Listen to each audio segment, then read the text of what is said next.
How often do you suffer from feelings of sadness, loneliness? It's something like as long as you're with your friends or you're busy in your office, you're outside or you're surrounded by people, things look fine, things seem fine.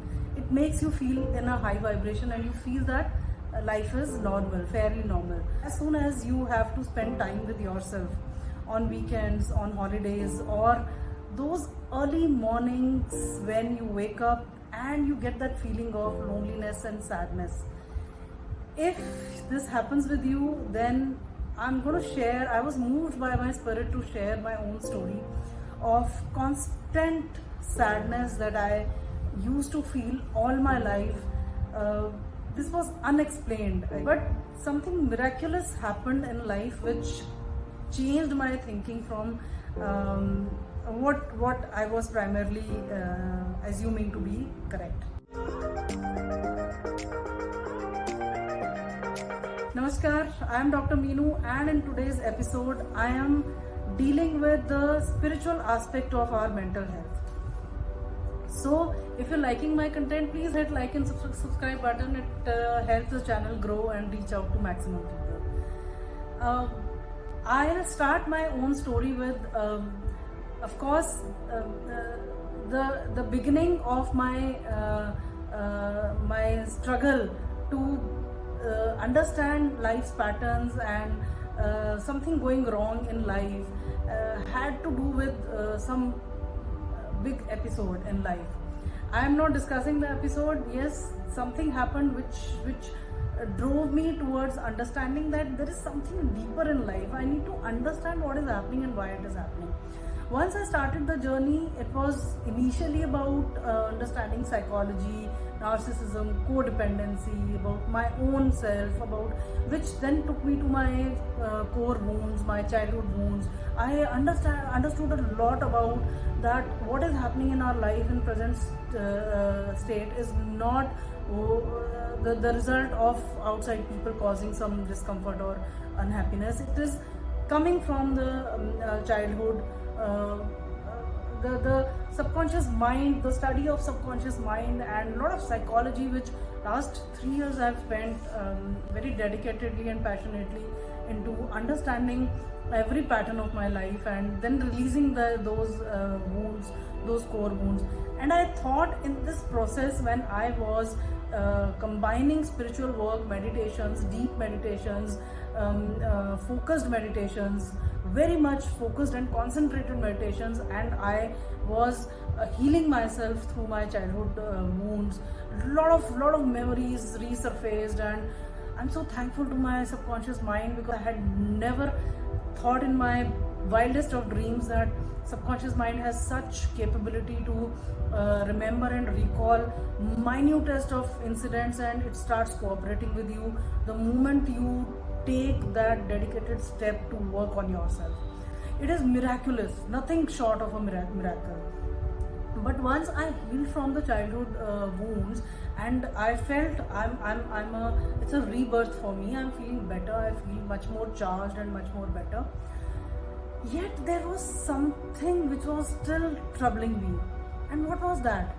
It was that feeling of sadness which I would get every morning when I would wake up.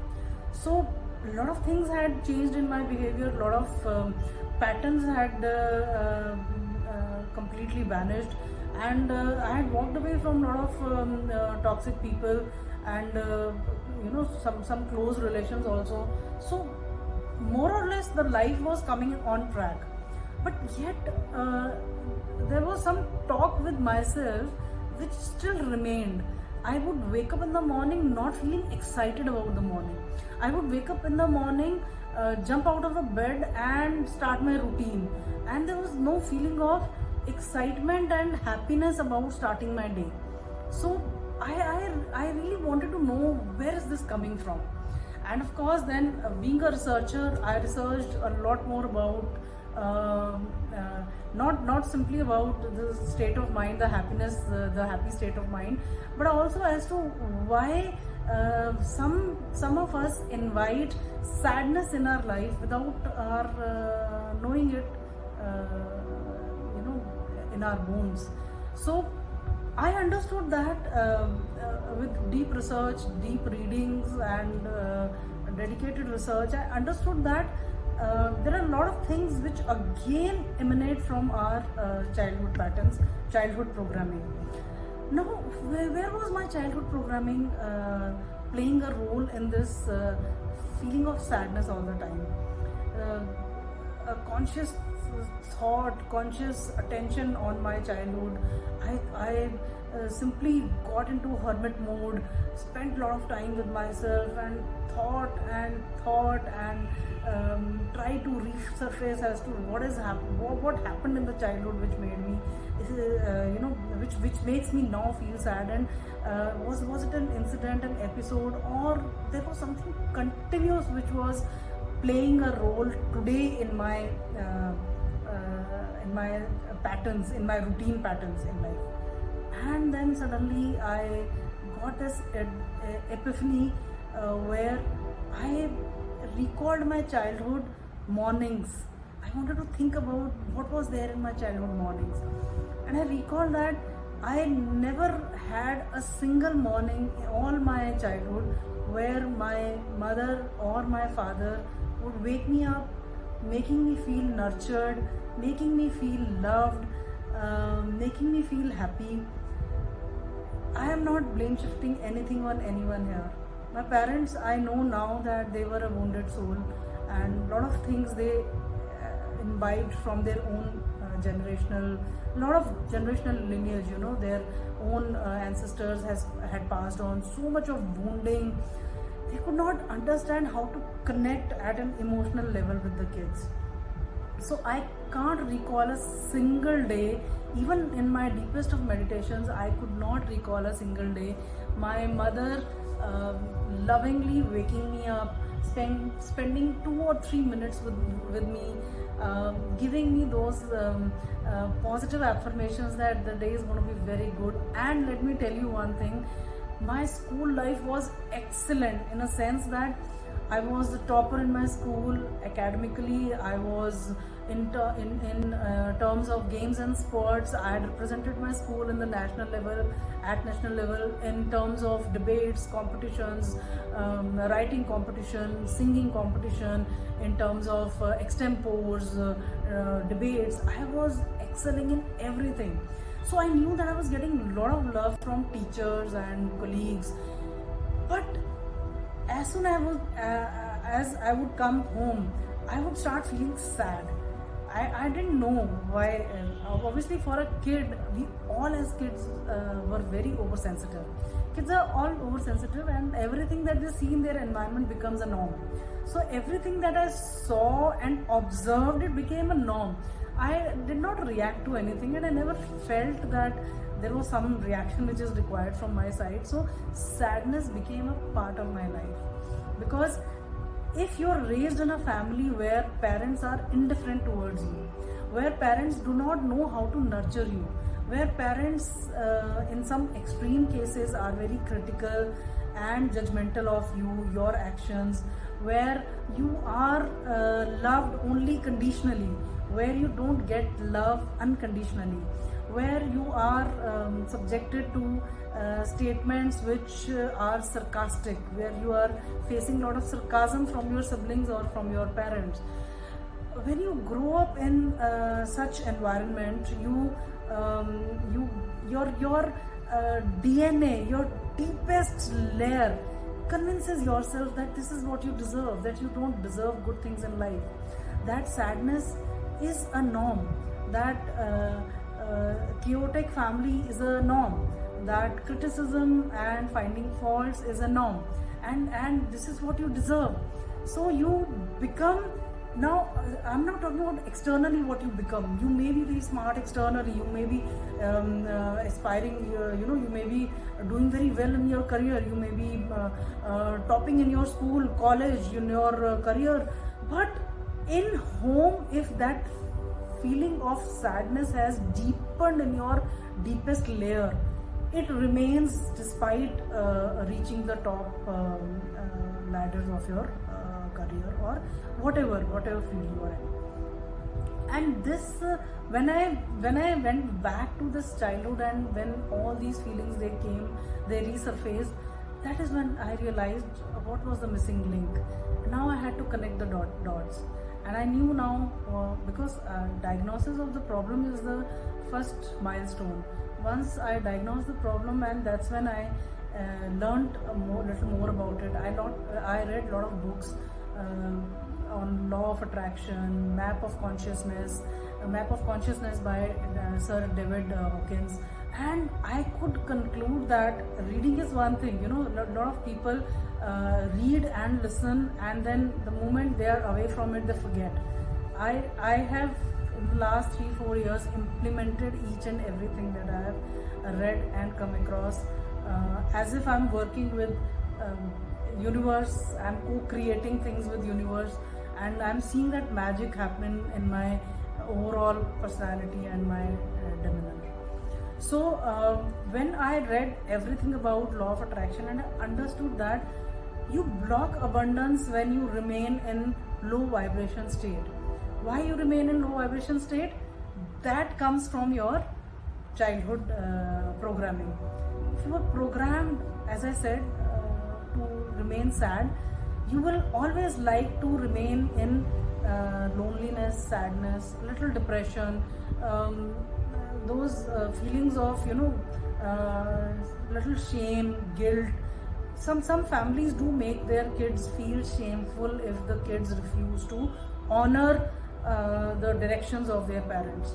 So in a way, we as sensitive kids, depends on how sensitive we were. I now know that I was very sensitive, and any remark just would hit my soul somewhere, and I would go into fawn plus freeze state. Fawn in the sense I would just conform to whatever my mom and dad wanted me to do, and freeze, I would just numb my emotions. I would repress my emotions and would never share it with my parents. I don't recall an incident sharing with my parents that I'm feeling bad, that I'm not liking this, So I wish I had at that point of time gathered the courage to open up about my feelings to my parents and told them that this is the behavior that I'm not liking, I'm not appreciating this. But then as a oversensitive child, as a good girl, this is again one more thing which happens in many families, where kids are made to believe that you are a good girl if you follow your parents' directions. So sometimes your soul does not want to follow those directions, but you want to tell yourself, I'm a good girl, I'll follow whatever my mom asks me to do. So even if I don't enjoy this activity, I'm going to do this because my mom will be happy. So your happiness starts depending on the happiness of your caregivers. If your caregivers are giving you a positive feedback, you are happy. If your caregivers are not able to give a positive feedback, you feel sad.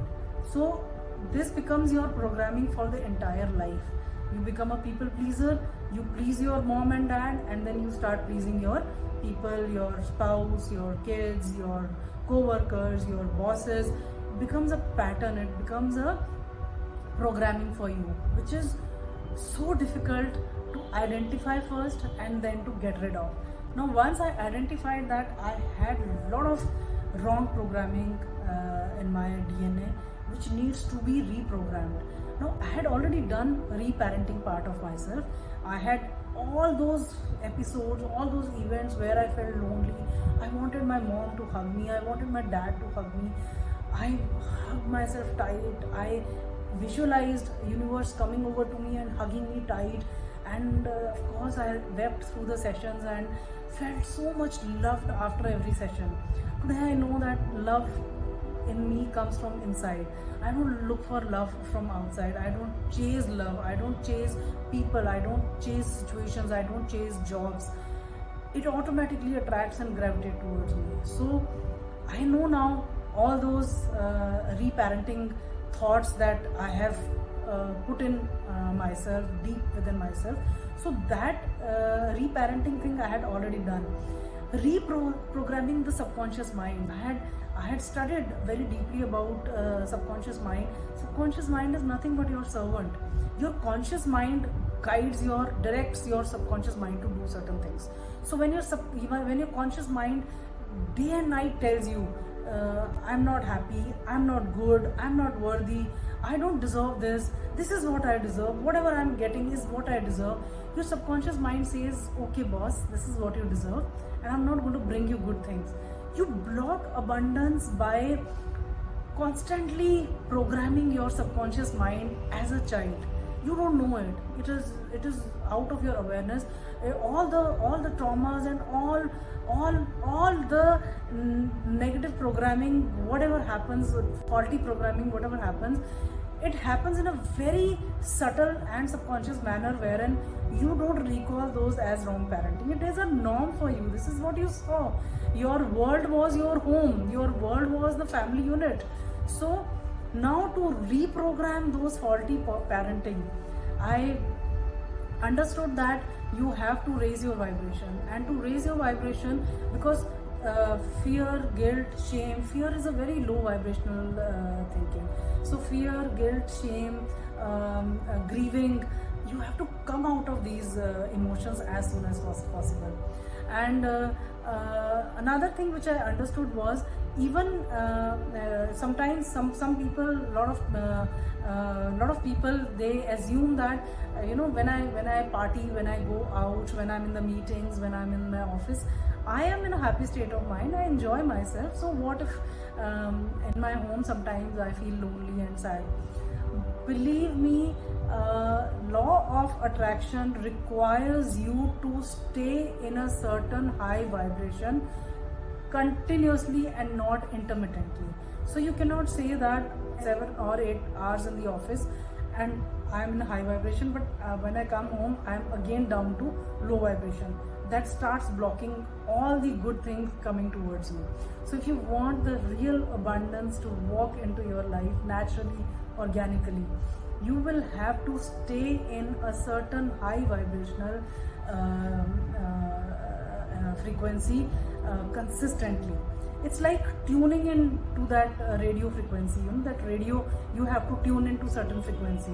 So high vibration, what are the high vibration frequency emotions? High vibration emotions are joy, happiness, feeling of love, and love is not just about romantic partner. Loving yourself starts from loving yourself, loving the environment, the atmosphere, being present in the particular situation and enjoying each moment of your life. So all these are high vibrational thoughts.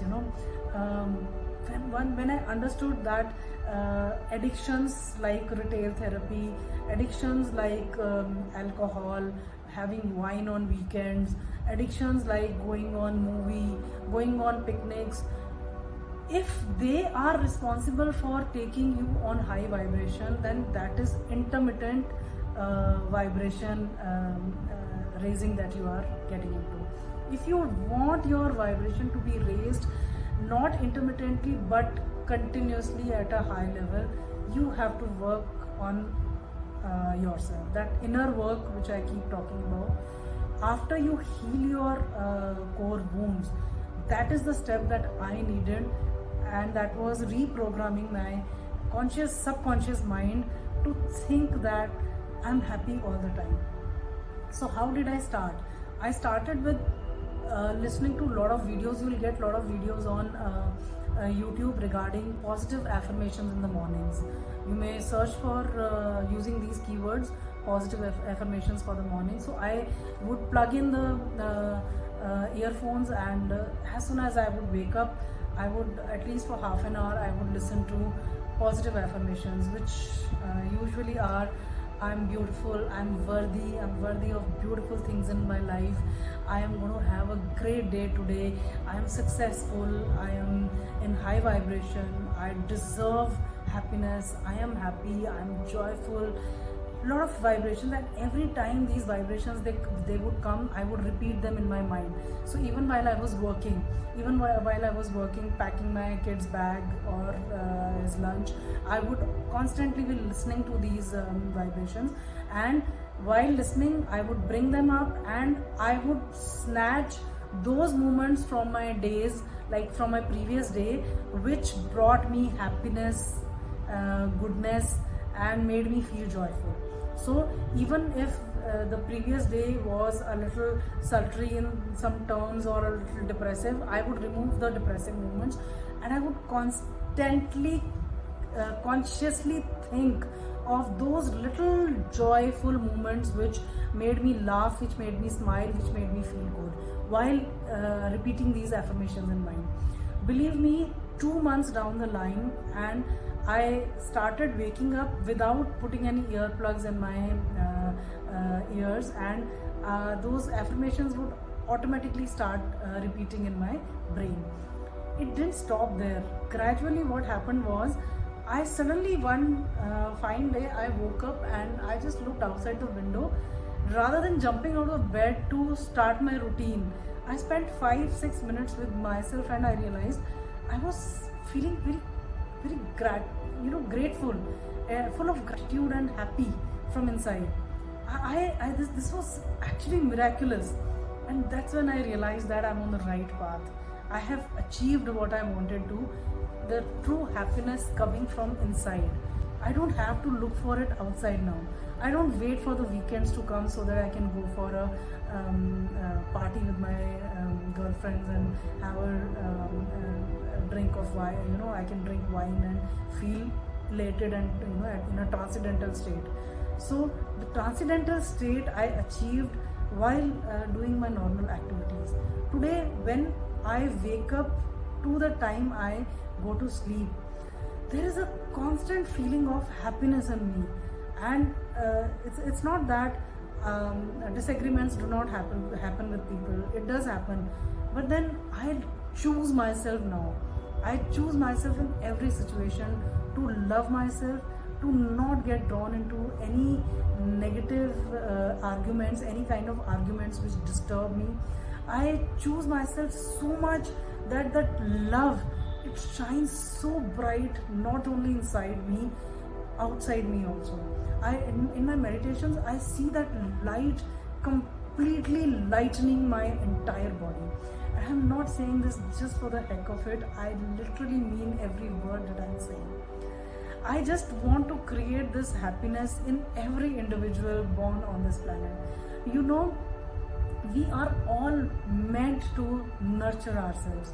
We are all born and walk and are supposed to walk this planet to feel nurtured and fulfilling in our lives.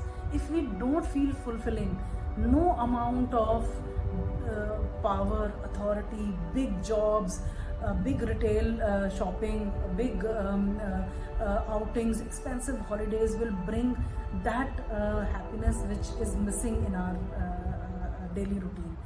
If you can bring it in your daily routine, it will automatically start compounding in your not only daily routine but bigger events. I can vouch for it. You just attract, that is the law of attraction. You just attract abundance in your life, which starts from spiritual abundance to that feeling of joy, happiness, love in every moment of your life, to reaching that material abundance. Everything is connected. Believe me, everything is connected. I would have not been believing this 3 or 4 years back. Today I believe it because I've experimented it on myself, and I want you all to reach that state of happiness, and that stage where you no longer look for something from outside to make you happy. I hope this video can give little clarity, one step at a time. Start taking that step. I hope this video gives that clarity to take that first step and make you lose that feeling of sadness, which is deeply ingrained in our subconscious mind due to faulty childhood programming. Love your parents, forgive them. We are all wounded. I am myself guilty of not being able to be a very good mother in the initial stages of my kids, because I was myself fighting my own sadness and loneliness and other factors. But today I know that it is all within us, and at least we can take first step. Once you start taking first step, your subconscious mind cooperates so well. It starts giving you clues to further walk down this path, all the more so as to give you more happiness and more abundance. I hope this video inspires you to take that first step. I hope to see you again. Namaskar. Thank you.